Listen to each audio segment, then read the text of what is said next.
Assalamualaikum warahmatullahi wabarakatuh.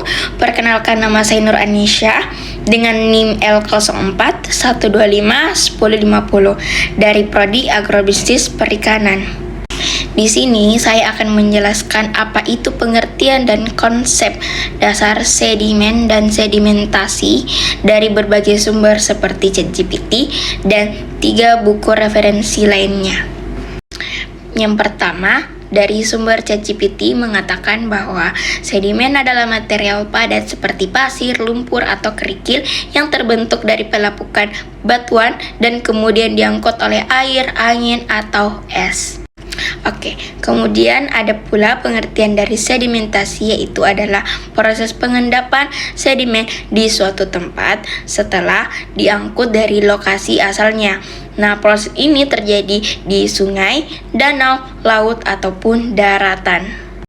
Sumber yang kedua yaitu buku Duxbury tahun 2000 menyatakan bahwa sedimen itu adalah partikel yang berasal dari berbagai sumber seperti makhluk hidup, daratan, atmosfer, atau laut itu sendiri yang mengendap dan menumpuk di dasar laut.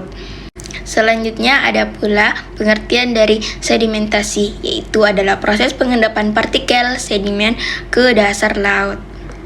Dari sumber yang ketiga yaitu buku Sverdrup, Johnson, dan Fleming tahun 1942 menyatakan bahwa pengertian dari sedimen laut adalah kumpulan partikel padat dengan sifat fisik yang mencerminkan asal, ukuran, warna, dan komposisinya.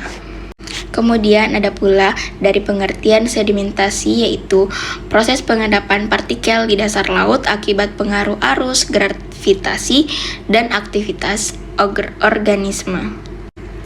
Dari sumber ketiga yaitu buku Thurman dan Trujillo tahun 2016 menyatakan bahwa pengertian dari sedimen adalah partikel organik maupun anorganik yang terakumulasi dalam bentuk lepas dan belum mengeras di dasar laut atau perairan lainnya.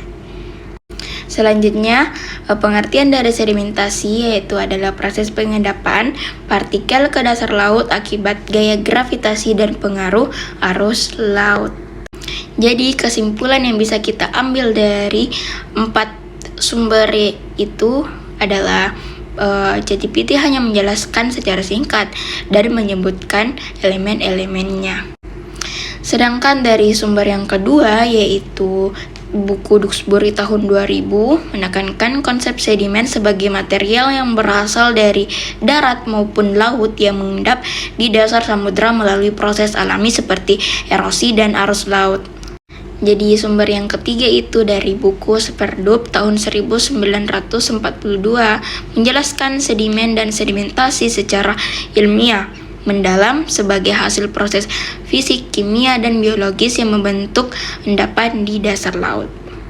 Terakhir dari sumber buku Thurman 2016 menyajikan pengertian yang lebih modern dan aplikatif bahwa sedimen merupakan partikel hasil pelapukan dan aktivitas organisme yang berpindah dan terendapkan membentuk lapisan dasar laut yang penting bagi studi geologi dan lingkungan laut. Sekian dari hasil presentasi saya. Mohon maaf bila ada salah kata. Terima kasih dan wassalamualaikum warahmatullahi wabarakatuh.